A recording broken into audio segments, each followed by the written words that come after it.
السلام علیکم ورحمۃ اللہ وبرکاتہ۔ ان الحمد للہ نحمده ونصلي على رسوله الكريم، اما بعد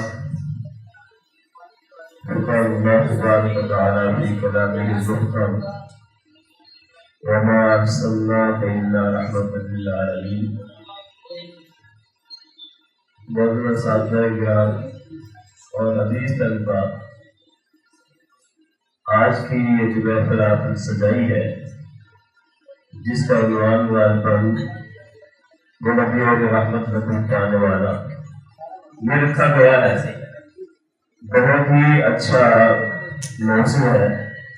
مجھ سے قبل بہت سارے طلباء اس پر بات کر رہے ہیں، اور خصوصاً اس ادارے کے وزیر محترم جناب ڈاکٹر حافظ شفیق الرحمان صاحب کی بندوں میں صحیح فرما گئے ہیں: وما ارسلناک الا رحمۃ للعالمین۔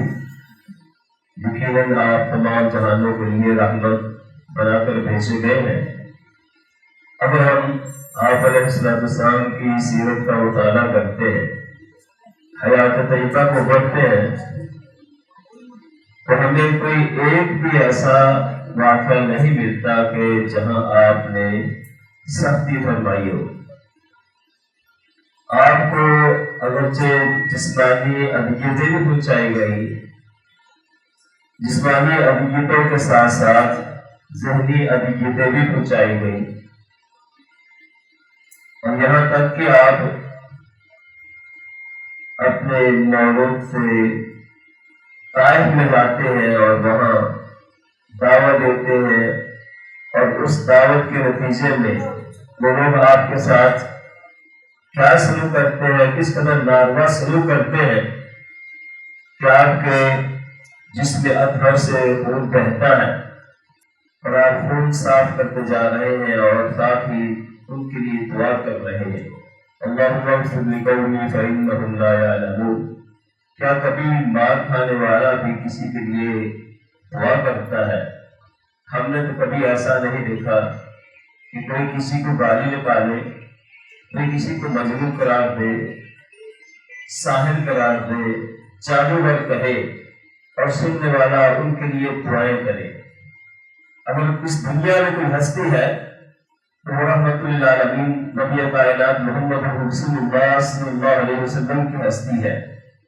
آپ مدینہ سے مکہ سے مدینہ ہجرت فرماتے ہیں، اور 10 سال کے بعد جب واپس پلٹتے ہیں تو آپ کے ساتھی صحابہ کرام رضوان اللہ علیہم اجمعین آقا علیہ السلام سے کہتے ہیں کہ اللہ کے حبیب آپ ان کو کیسے معاف کر رہے ہیں؟ جنہوں نے آپ کے چچا امیر حمزہ رضی اللہ تعالیٰ عنہ کو شہید کر دیا، آپ کی بیٹی زینب کو شہید کر دیا، اور آپ کے پیروں پر طرح طرح کے مظالم ڈھائے گئے، آپ کو جادوگر ساحر کاہن کہا گیا، آپ کو اپنے وطن سے ہجرت کرنا پڑی، رسول کائنات صلی اللہ علیہ وسلم فرماتے ہیں کہ آج میں ان کے لیے وہی الفاظ استعمال کرتا ہوں یوسف علیہ السلام نے اپنے بھائیوں کے لیے استعمال کیے تھے: لا تثریب علیکم اليوم وما ارسلناک الا رحمۃ للعالمین، کہ آپ تمام جہانوں کے لیے رحمت للعالمین بنا کر بھیجے گئے ہیں۔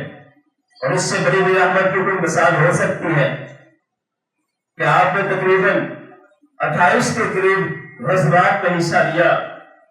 جنگیں ایک دوسرے کو مارنے کے لیے ہوتی ہے، قتل کرنے کے لیے ہوتی ہے، محبتیں بانٹنے کے لیے نہیں ہوتی، مگر ان تاریخ رقم ہے کہ ان 28 غزوات میں آپ کے ہاتھ سے کوئی ایک بھی بندہ، ایک بھی کافر نہیں مرا۔